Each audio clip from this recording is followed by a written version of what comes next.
We are so lucky Srimati Rachna Goyal ma'am has also joined us. Samantha to come forward and for praising the institution. Thank you. Good evening, ladies and gentlemen. It is my honor and privilege to introduce the keynote speaker of today's session, a man whose name and work have become synonymous with the cause of Organ International. He holds several key positions, including Zonal District Chair Medical for Rotary International Districts 3141 and Advisor on Organ Donation for District 3110 for the year 2025 and 26. He also serves as the chairman of Organ Donation India Foundation and GAN. His journey is decorated with numerous prestigious accolades such as Rajiv Gandhi Businessman of the Year Award, India Darshan National Integration Award, Icon Show of India Award, and the World Parliament International Award, among many others. In recognition of his unique societal contributions, Mangalore University honored him as one in millions. He has delivered keynote addresses across the globe and recently represented India at the Global Energy Parliament at Raj Bhavan, Kolkata. His white coat ceremony in the USA by Donate Life is a testament to the international recognition of his tireless efforts. As the chief editor of Media Conference with Lal Boy, he has hosted over 1,000 episodes during the pandemic, bringing together voices of authority on health, education, organ donation, and public policy. Post-pandemic, his mission continues, raising awareness about organ donation across institutions, forces, colleges, hospitals, and civil society at large. Please join me in welcoming the visionary, the humanitarian, and the voice for a life-saving cause, Dr. Lal Boy. Sir, please. आप में से कितने लोग अंगदान या organ donation के बारे में जानते हैं? अपने हाथ उठाएं। Can you raise your hands who knows about organ donation or who have heard? Respected Deputy Commandant Dilip Kumar ji, respected his better half, Mrs. Deepak Kumar ji, respected former District Governor Rotary Club, and our image building Rotarian, all the officers and the personals of CISF, family members, ladies and gentlemen.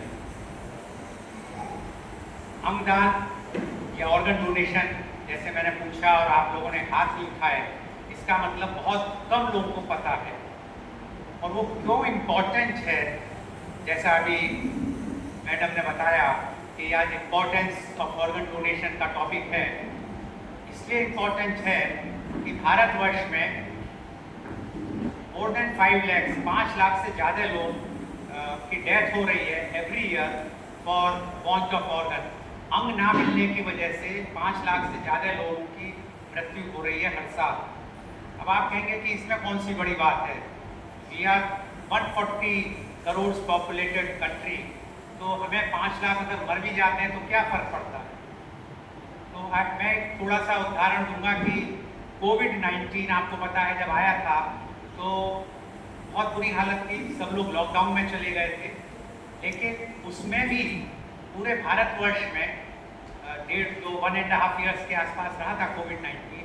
करीब 5,32,000 लोगों की death हुई और कोविड-19 हमारे हाथ में नहीं था, एक वायरस था जो बाहर से आया, उसकी हमने वैक्सीन जब आ गई उससे वो ख़त्म हो गया।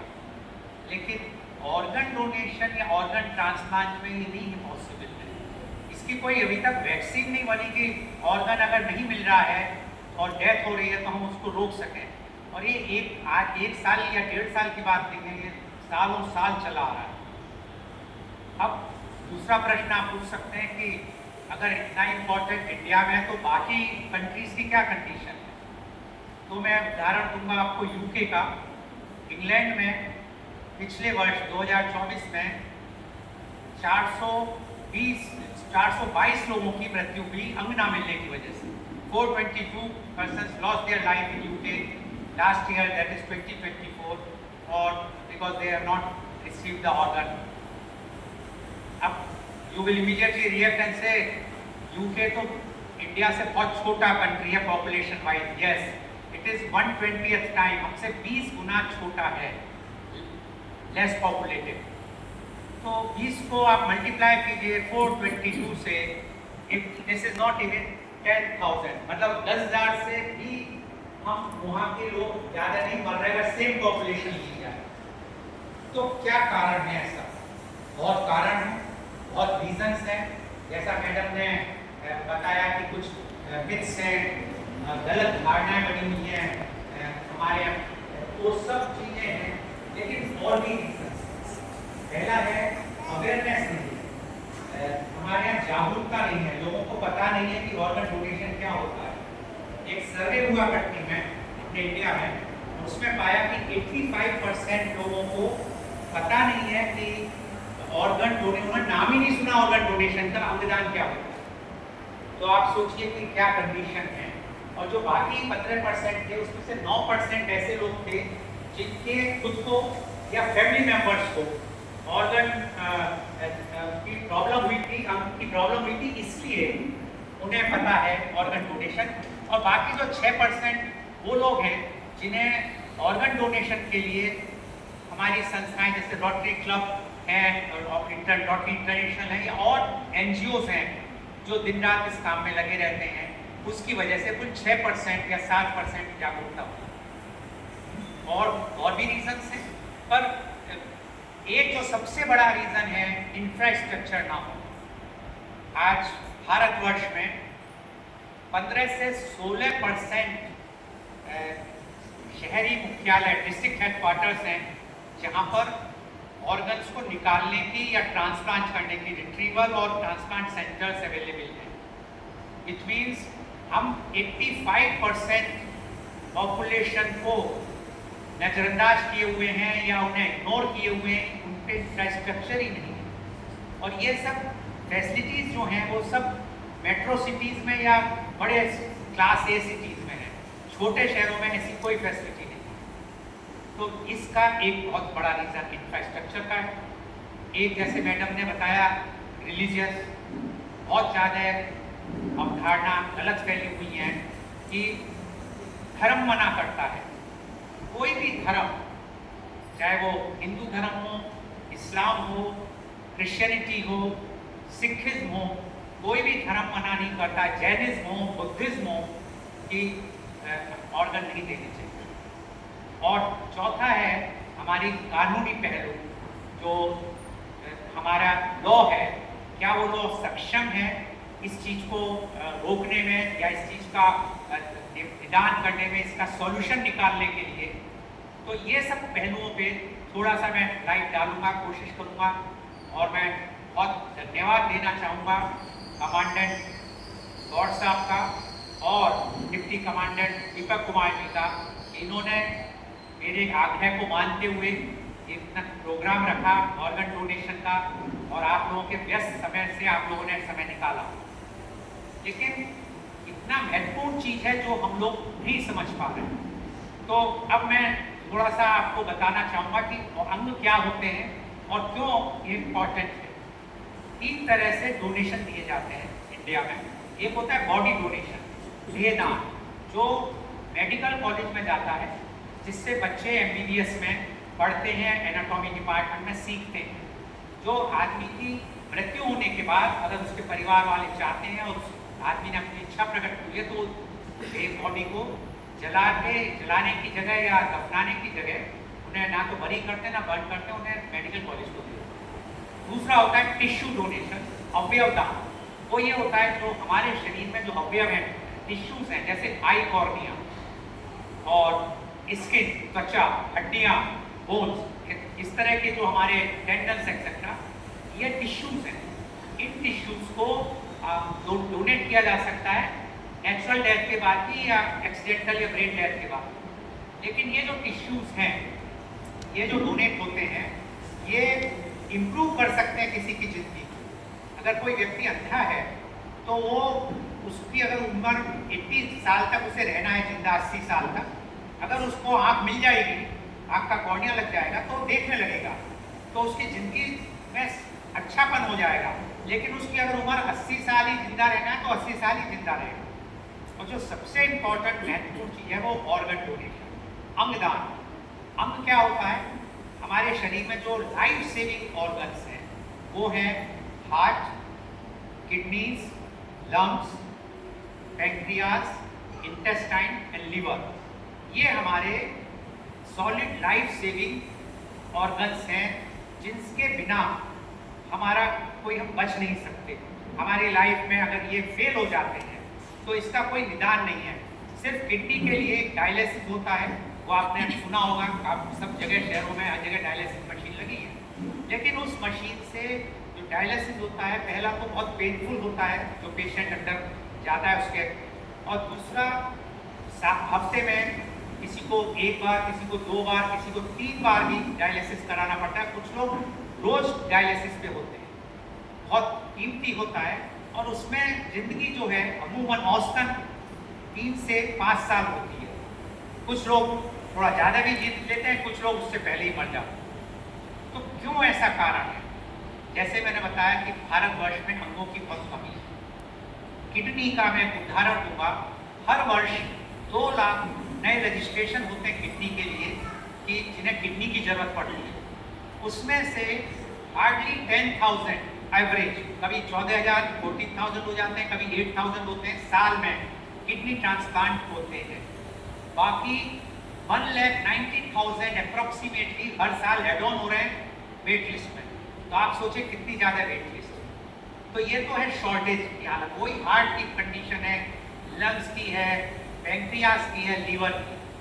और दूसरा जो रीज़न है जो हम बताना चाहते हैं कि क्यों ऑर्गन डोनेशन इम्पॉर्टेंट है, 2 तरह से ऑर्गन्स डोनेट किए जा सकते हैं। एक लिविंग डोनेशन जो जीवित अवस्था में दे सकते हैं, वो होते हैं हार्ट को छोड़ के बाकी सब। पहले सिर्फ किडनी और एक, क्योंकि हम भगवान ने हमें 2 किडनी दी हैं तो 1 किडनी हम दे सकते हैं, और लीवर का आधा पार्ट या 60% या 40% जैसी भी डोनर की कंडीशन है या रेसिपिएंट को जरूरत है वो दिया जाता था।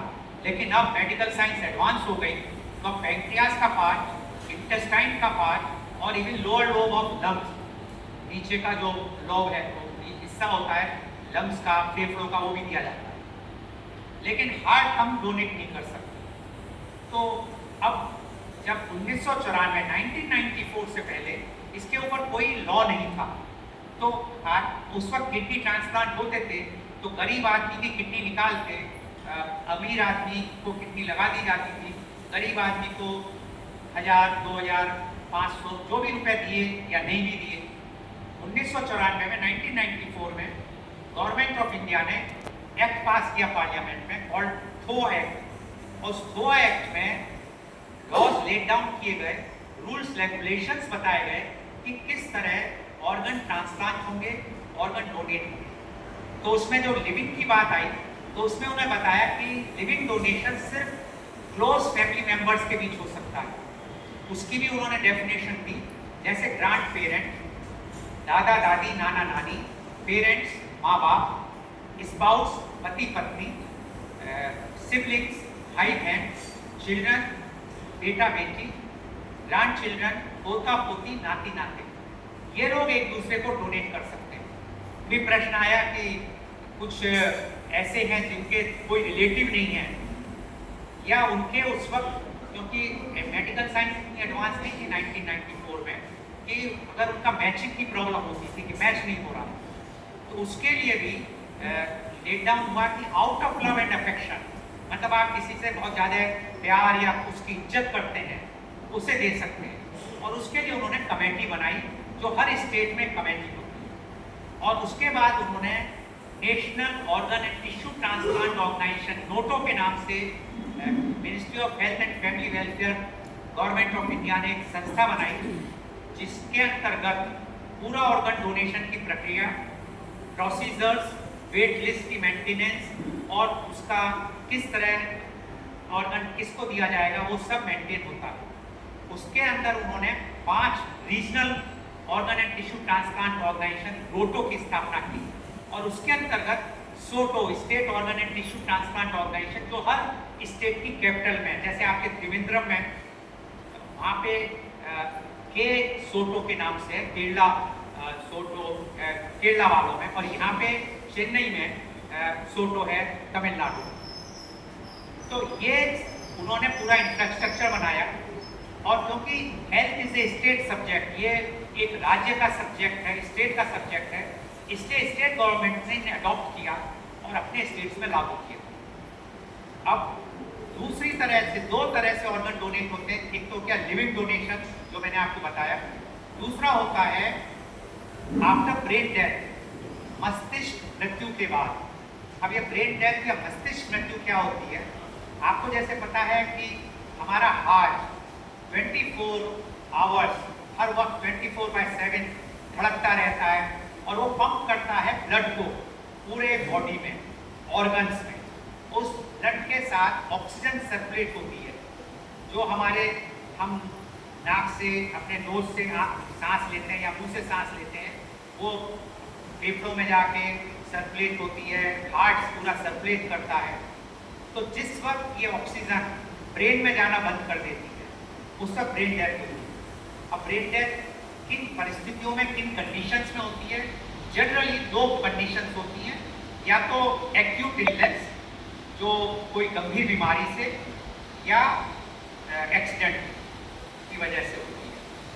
एक्यूट इलनेस जो होती है, गंभीर बीमारी होती है, जैसे एक्यूट एस्थमा, जब दमा किसी को होता है तो आपने देखा होगा जो जब उसके दौरा पड़ता है दमे का, एस्थमा का जब अटैक होता है तो वो ग्रास करता है, वो सांस लेने के लिए तड़पता है, क्योंकि उस वक्त सांस नहीं आती, मतलब उसे ऑक्सीजन नहीं आती जो उसको ब्रेन में जाए। और अगर उसको मेडिकल असिस्टेंस टाइम पे नहीं मिलेगी तो उसकी ब्रेन डेथ हो जाएगी, उसका मस्तिष्क मर जाएगा।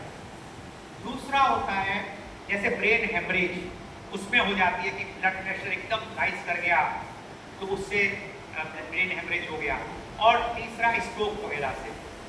और जो मेन रीज़न है इंडिया के लिए, रोड एक्सीडेंट। आपको पता है कि रोड एक्सीडेंट में जो भारतवर्ष है वो पूरे वर्ल्ड का नंबर 1 है।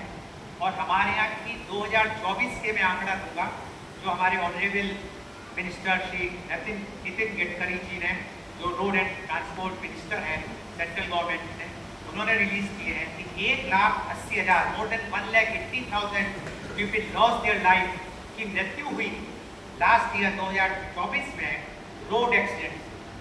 और इनमें से करीब 50% to 60%, मतलब करीब ये समझिए 1 लाख लोग ब्रेन डेथ डिक्लेयर हो जाते हैं या हुए, क्योंकि हमारे यहाँ मैंने जैसे बताया इंफ्रास्ट्रक्चर नहीं है तो पता नहीं चल पाता, जो छोटे शहरों में जहाँ पे सुविधा नहीं है, जैसे आज कन्याकुमारी और जो ये एरिया है यहाँ पे कोई ट्रांसप्लांट की सुविधा नहीं है, यहाँ ब्रेन डेथ कमेज ही नहीं है।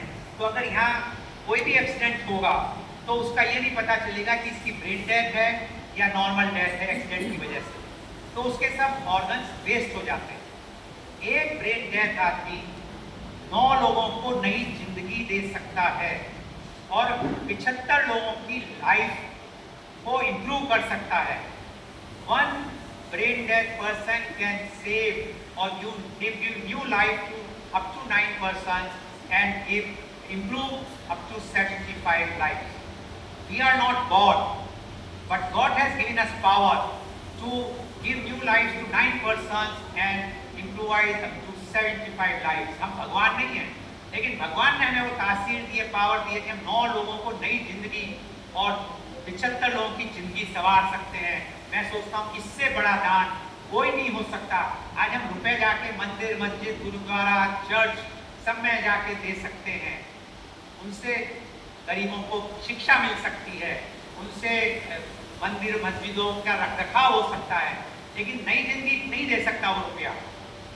अंग देने से हम नई जिंदगी दे सकते हैं। आज आप सब CISF में क्या करते हैं? आप ये करते हैं कि आप हमारे जो इम्पोर्टेंट इंस्टॉलेशंस हैं, चाहे वो इंडस्ट्रीज हों, चाहे एयरपोर्ट्स हों, चाहे पोर्ट्स हों, उनकी रक्षा करते हैं। तो आप जान माल की हमारी रक्षा करते हैं। इसीलिए करते हैं कि कोई नुकसान ना हो, लेकिन अंग देने से नई जिंदगी दी जा सकती है। ये बहुत बड़ी, मैं कहता हूँ बहुत बड़ा दान होता है, इसलिए अंगदान इज कॉल्ड महादान या organ donation is a supreme donation. Now brain death अब कैसे पता चलेगा, क्योंकि बहुत मिथ फैला हुआ है, बहुत अवधारणा, गलत अवधारणा है, और लोग व्हाट्सएप यूनिवर्सिटी पे भेजते हैं कि कोई भी हॉस्पिटल किसी के भी अंग निकाल सकता है। ऐसा नहीं है। गवर्नमेंट के लॉज बड़े क्लियर हैं कि जब भी उन्होंने हर जगह कमेटी बना रखी है जहाँ भी ऑर्गन ट्रांसप्लांटेड फेस्टिवल होता है, उस कमेटी में एक एमिनेंट न्यूरोलॉजिस्ट का होना कंपलसरी है, और उसके अलावा नेफ्रोलॉजिस्ट हो सकता है। 4 कमेटी मेंबर होते हैं, एक chief medical officer of the institution जो हॉस्पिटल है उसका होता है, और एक मेडिसिन से डॉक्टर होता है। ये 4 डॉक्टर, अगर कोई एक्सीडेंट का केस भर्ती होता है वो आईसीयू में जाता है, आपको पता है वेंटिलेटर पे रखा जाता है। वेंटिलेटर आप सब ने सुना होगा, ड्यूरिंग कोविड एवरीबॉडी नोज कि वेंटिलेटर ने कैसे लोगों को कई दिनों तक जिंदा रखा। कुछ लोग जिंदा नहीं रह पाए, कुछ लोग जिंदा भी रह पाए वेंटिलेटर की वजह से। तो जब उसके ऊपर होता है और जब ये लगता है कि इस व्यक्ति को अब होश नहीं आएगा या कभी ये कॉन्शियसनेस रिगेन नहीं करेगा, तो उस वक्त कमेटी आती है, जो 4 डॉक्टरों की कमेटी है, वो उसे एग्जामिन करती है, और एग्जामिन करने के बाद वो देखती है कि क्या ये आदमी कभी भी जिंदा नहीं होगा, क्योंकि 2 तरह से अनकॉन्शियसनेस हो सकती है, कोमा होती है और एक ब्रेन डेथ होती है। कोमा में लोग 20-20 साल तक जिंदा रहते हैं। अभी एक सऊदी अरेबिया के प्रिंस की डेथ हुई है 20 साल बाद, वो 20 साल से कोमा में था, लेकिन कोमा में वेंटिलेटर हटाने के बाद भी आदमी जिंदा रहता है, उसका दिल धड़कता रहता है, हार्ट बीट करता है। लेकिन ब्रेन डेथ में जब जैसे ही वेंटिलेटर हटाएंगे उसकी डेथ हो जाएगी।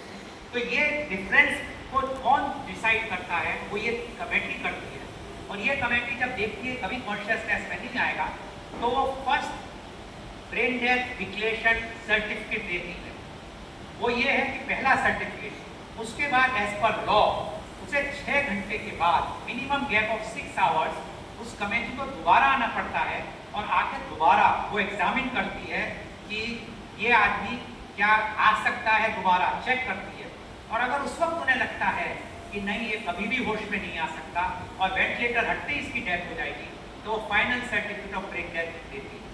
इतना प्रोसीजर होने के बाद अब ये 4 जो डॉक्टर हैं, ये उस अस्पताल से सिर्फ एक वहाँ का चीफ मेडिकल ऑफिसर होता है, लेकिन और बाकी सब प्रोमिनेंट डॉक्टर्स होते हैं, कोई उसका ट्रीटिंग डॉक्टर नहीं होता, and they are responsible for the state government and central government. तो कोई भी वो गलत काम नहीं कर सकते।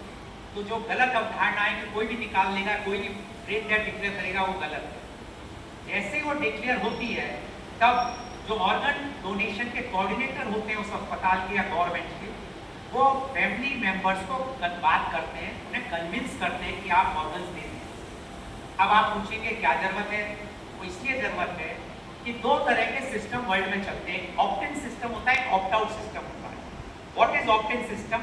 ऑप्ट इन सिस्टम ये होता है कि जो व्यक्ति 18 साल का हो जाता है, बच्चा एडल्ट हो जाता है, उसके बाद अगर वो उसको अच्छा लगता है, उसने कहीं पढ़ा है, या जैसे आज ये सेमिनार हो रहा है इसमें आपने सुना, तो अगर आप 18 साल से ऊपर हैं तो आप स्वेच्छा से अपने आप your own consciously you can donate, place to donate organs. आप उसके लिए प्रतिज्ञा पत्र भर सकते हैं। उसका प्रोसेस बहुत सिंपल है कि आप नोटो, जो मैंने बताया national organ and tissue transplant organisation, उसकी साइट पे जाइए, वेबसाइट पे नोटो टाइप करिए, और उस वेबसाइट पे QR कोड आएगा।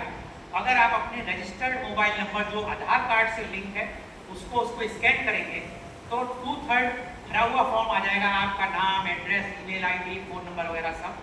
सिर्फ आपको उसमें 2-3 डिटेल देनी है कि आपका नेक्स्ट किन, आपका सबसे निकटतम संबंधी कौन है, हस्बैंड, वाइफ, बच्चे, फादर, मदर, सिस्टर, ब्रदर, जो भी है, और आप कौन से ऑर्गन्स या टिश्यू डोनेट करना चाहते हैं। जैसे आप भर के सबमिट करेंगे, तो जैसे ऑनलाइन रेलवे का या हवाई जहाज का टिकट आता है, इमीडिएटली डोनर्स कार्ड आ जाएगा। लेकिन ये ऑप्ट इन सिस्टम जो भारत और अमेरिका में चलता है, इसका मतलब ये है कि कार्ड आप में आ गया।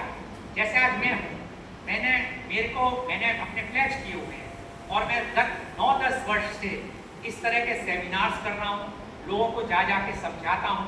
और मैंने अभी 1.5-2 वर्ष पूर्व एक rotary club of organ donation international की स्थापना की, जो अपने आप में यूनिक क्लब है, क्योंकि हम लोग सिर्फ ऑर्गन और टिश्यू डोनेशन की बात करते हैं। और हम बेस्ड कॉज बेस्ड क्लब है हमारा।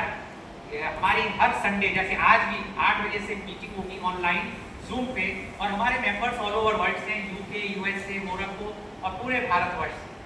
और ये लोग हम हर हफ्ते, हर वीक किसी ना किसी मेडिकल एक्सपर्ट को या सोशल एक्टिविस्ट को जो ऑर्गन डोनेशन से संबंधित हैं, उन्हें बुलाते हैं, उनके विचार रखते हैं। और हर मीटिंग हमारी लाइव टेलीकास्ट होती है यूट्यूब पे, जो कोई भी व्यक्ति आज भी और आज से जब तक यूट्यूब चल रहा है तब तक देख सकता है, क्योंकि वो तो यूट्यूब के रिकॉर्ड में जाता है।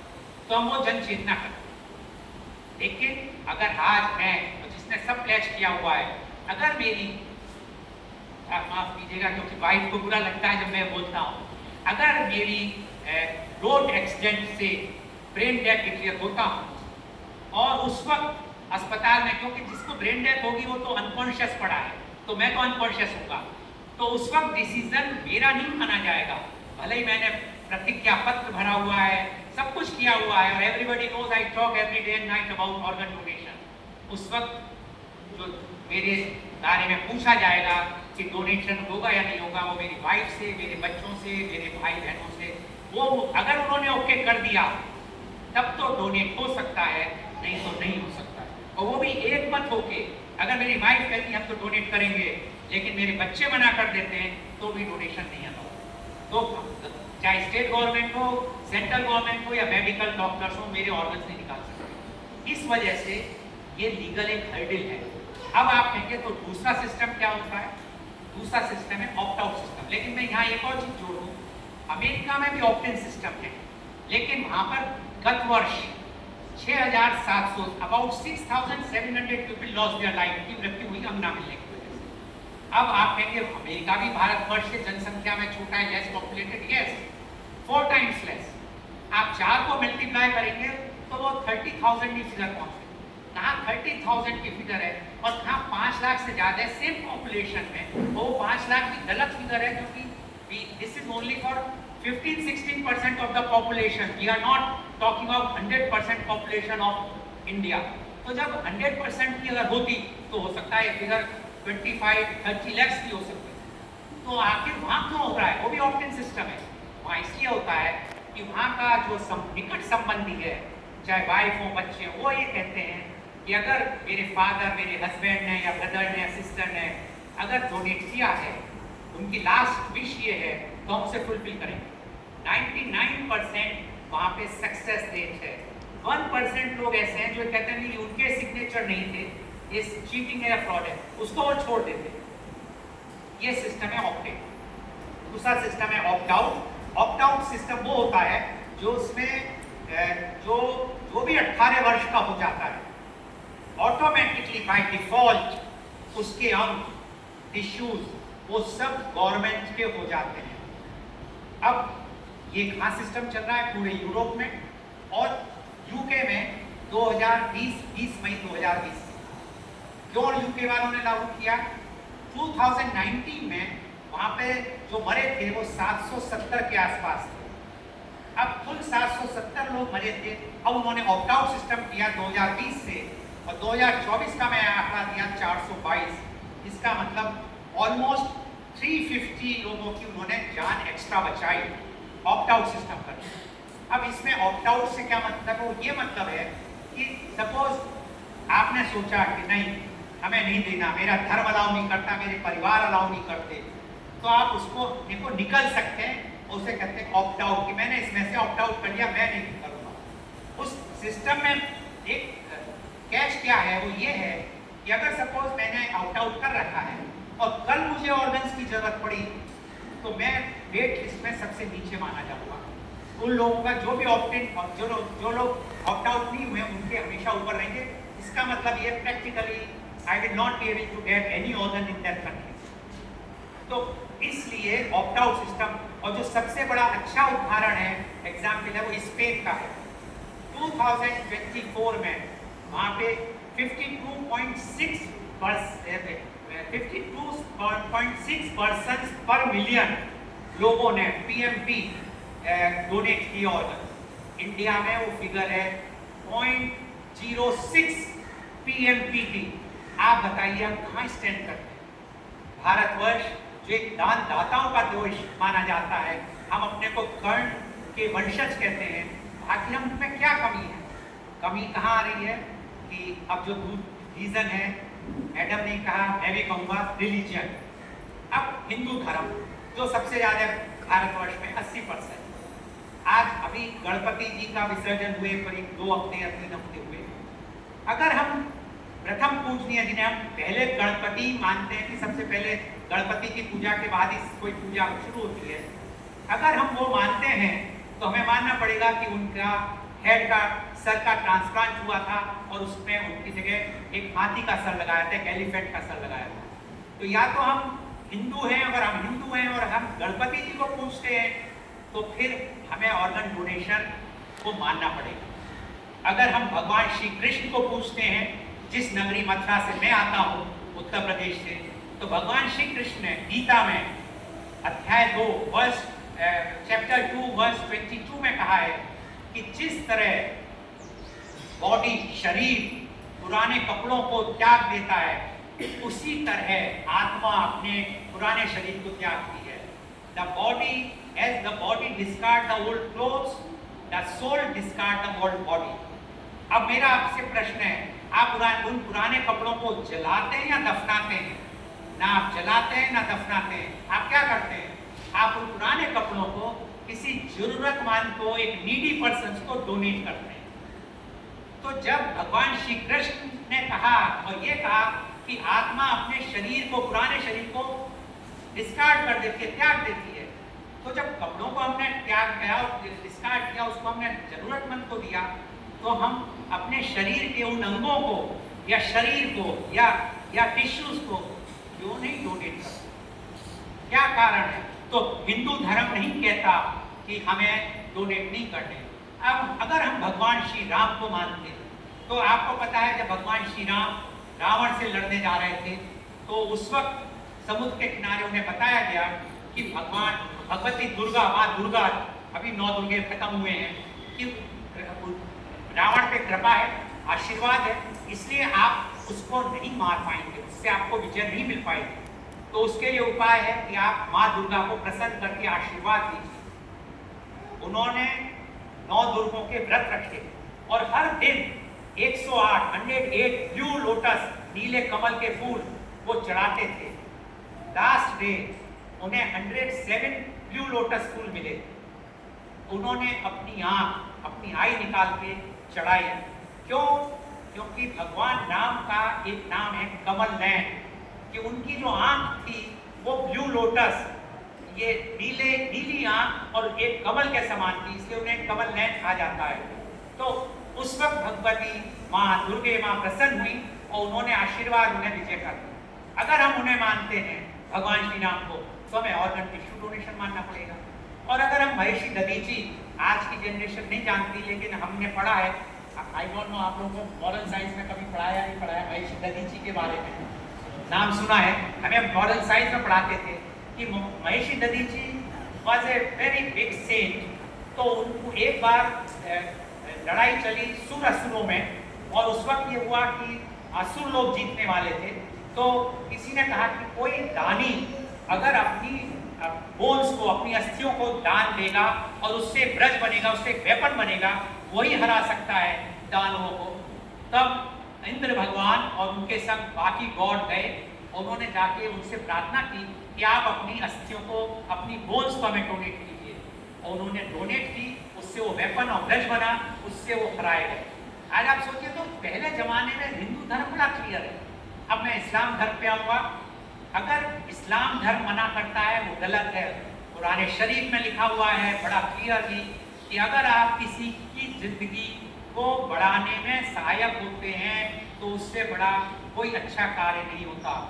और प्रैक्टिकल बात यह है कि जो भारतवर्ष के मैंने आंकड़े किए, आप सऊदी अरबिया जो कि एक इस्लामिक कंट्री है, उसके भी आप डेटा आंकड़े चेक करेंगे उनके यहाँ ऑर्गन डोनेशन की परसेंटेज हमारे भारत से बहुत ज़्यादा है। इसका मतलब इस्लाम भी मना नहीं करता, वो भी अगेंस्ट नहीं है। क्रिश्चियनिटी, ईसाई धर्म, मैंने आपको यूके और यूएसए की भी एग्जाम्पल दी।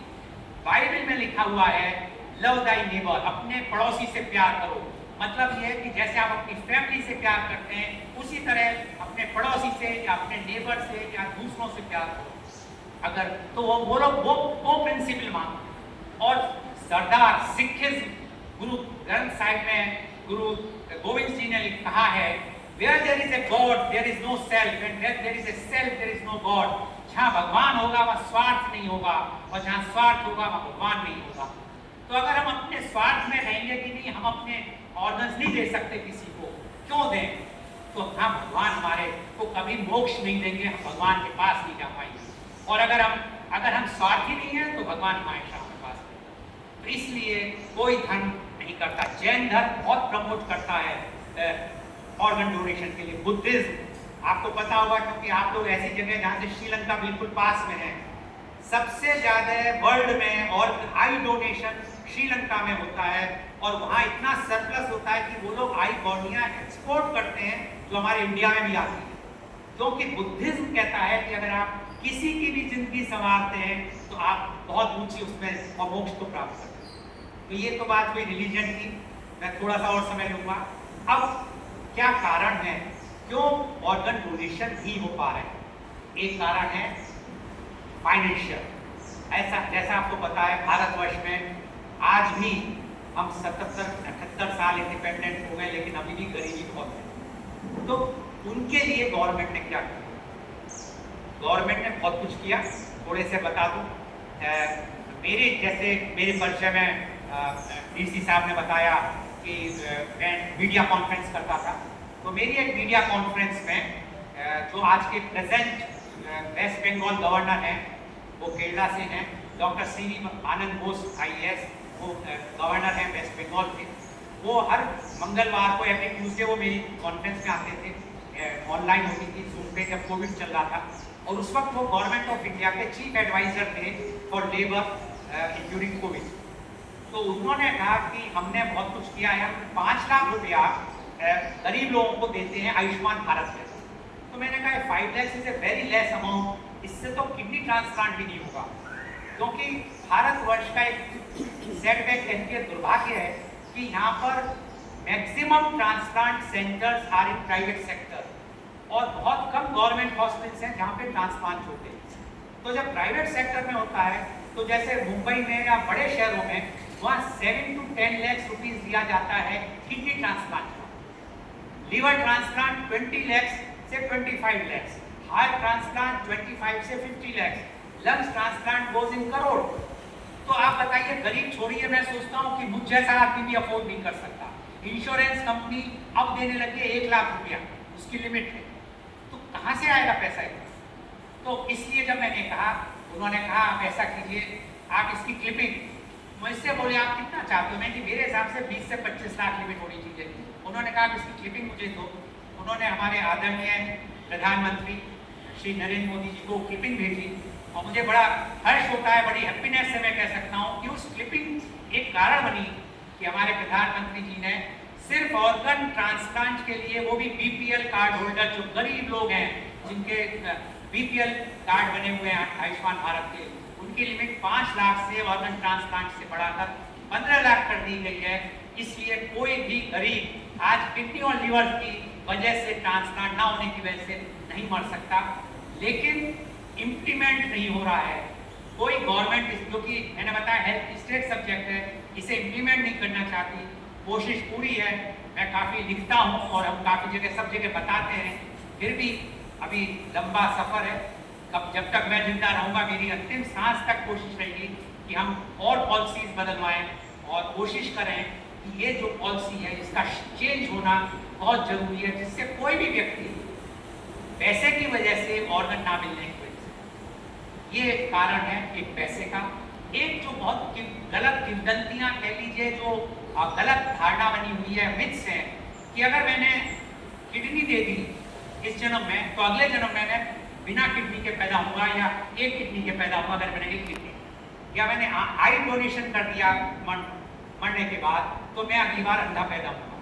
तो आज जैसे महिलाएं बैठी हैं, लेडीज बैठी हैं, आपको भी पता है कि एक उम्र में आने के बाद काफ़ी महिलाओं को प्रॉब्लम होती है और उनका यूट्रस रिमूव किया जाता है, हिस्टेक्टमी जिसे कहते हैं।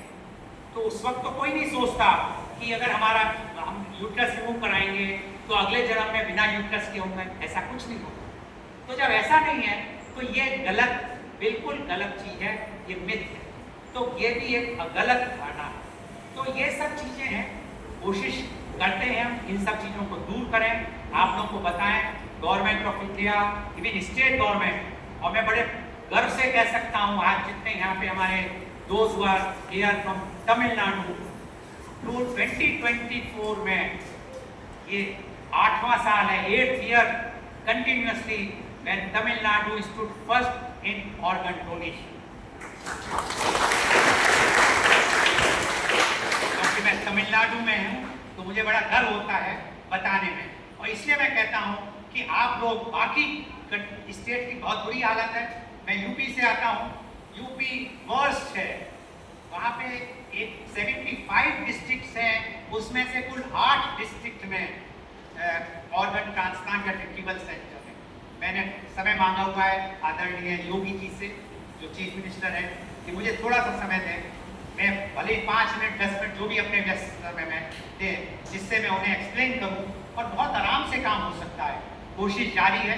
फिर मैं पुनः एक बार धन्यवाद देना चाहूँगा आप सबका कि आपने बहुत गहरे से सुना, डीसी साहब का, मिसेस डीसी जी का, और हमारे जो रोटेरियन साहब आए हुए हैं, जो पास डिस्ट्रिक्ट गवर्नर हैं, और इवन अदर रोटेरियन साहब, कि आप लोग आए और आप सब फैमिली मेंबर्स आए, आपने इतने ध्यान से सुना, बहुत बहुत धन्यवाद। अगर कोई भी प्रश्न है आप पूछ सकते हैं, कोशिश करूंगा मैं उसका जवाब।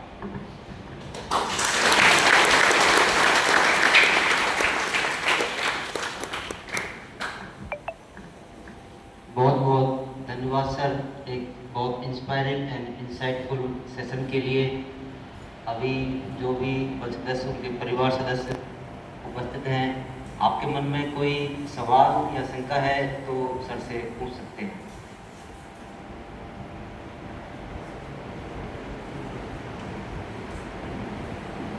एक कब करिएगा, कब प्रतिज्ञाबद्ध करिएगा, जब अपनी फैमिली मेंबर्स से बात कर लें, क्योंकि डिसीजन आपका नहीं होता, हमारा कोई डिसीजन नहीं है, क्योंकि हम तो अनकॉन्शियस हो गए अगर, क्योंकि ऑर्गन सिर्फ निकाले जा सकते हैं ब्रेन डेथ के बाद, जिंदे में नहीं निकलते, तो उस वक्त हम अनकॉन्शियस होंगे।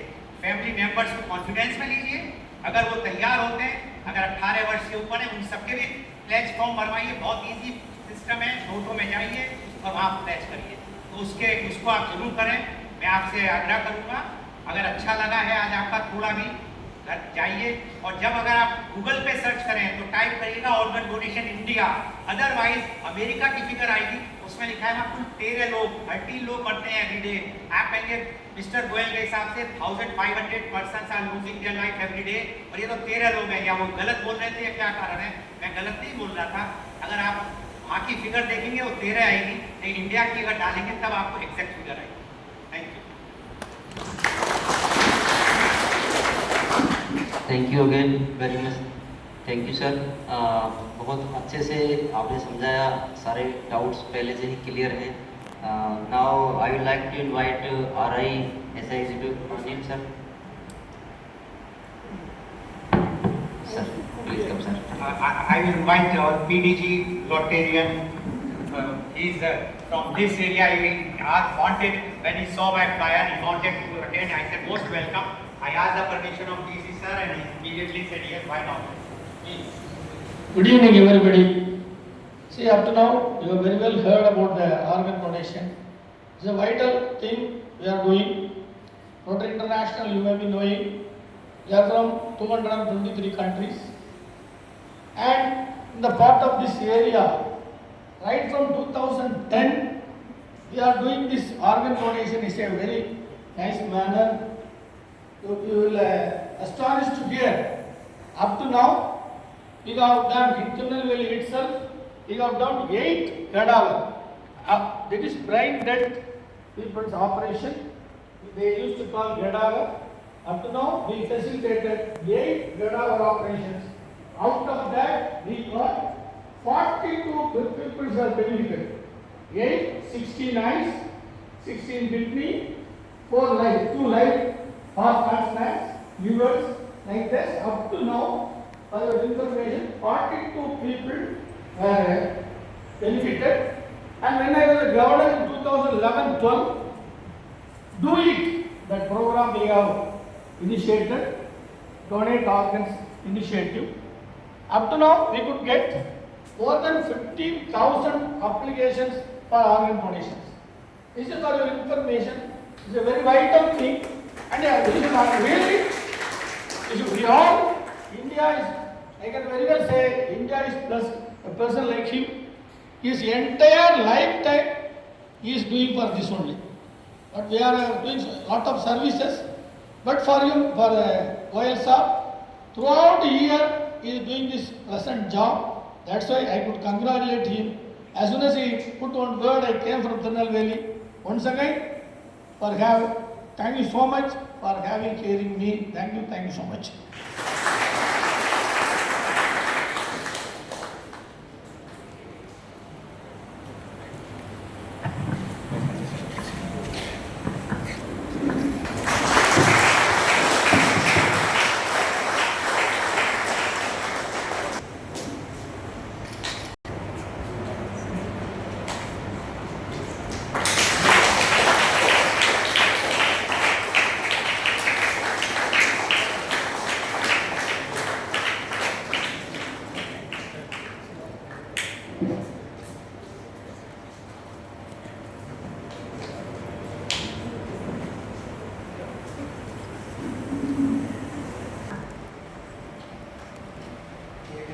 A very good evening to all.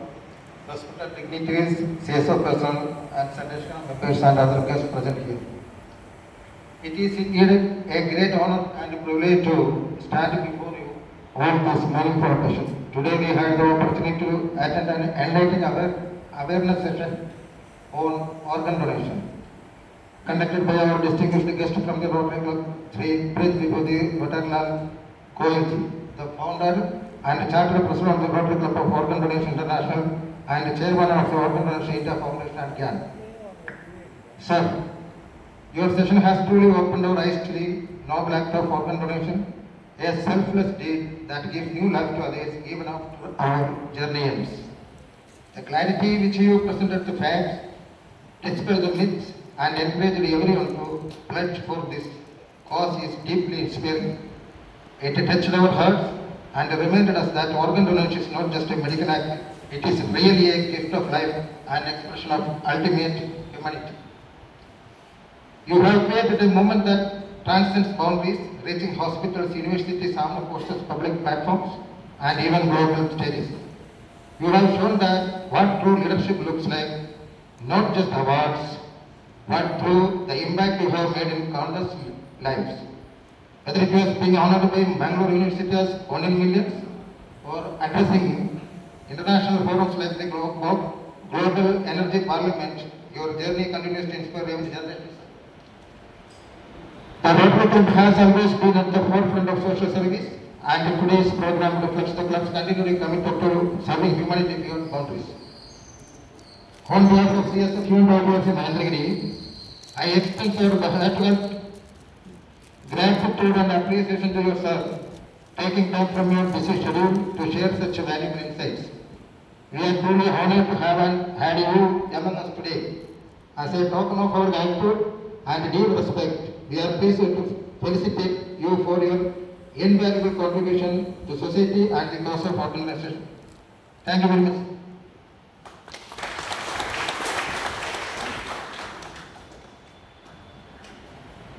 Thank you very much, Anil sir, President Sanrachika, to deliver the vote of thanks.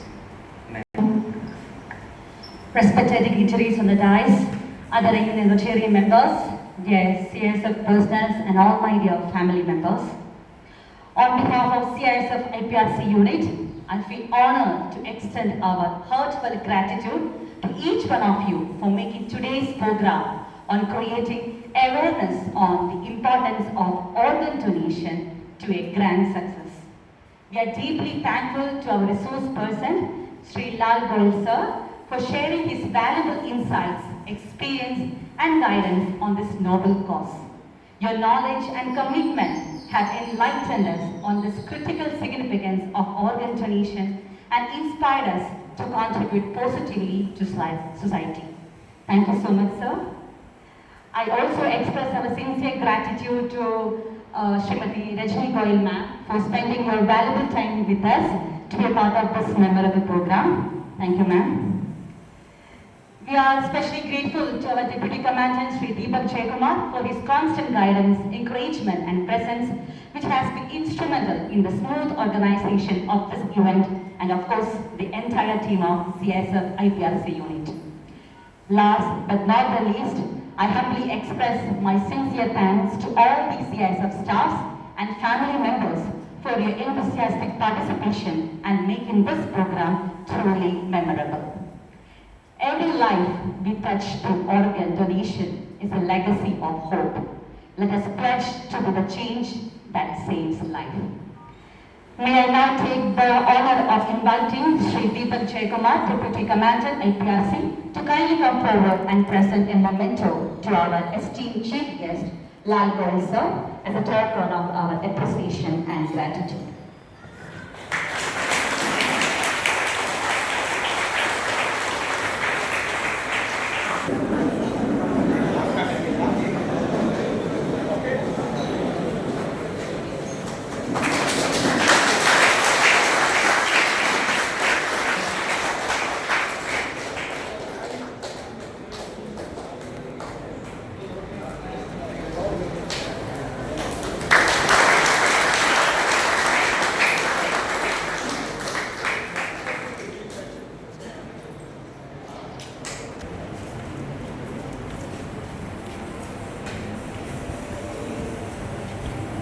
Replacement का अरेंजमेंट किया गया।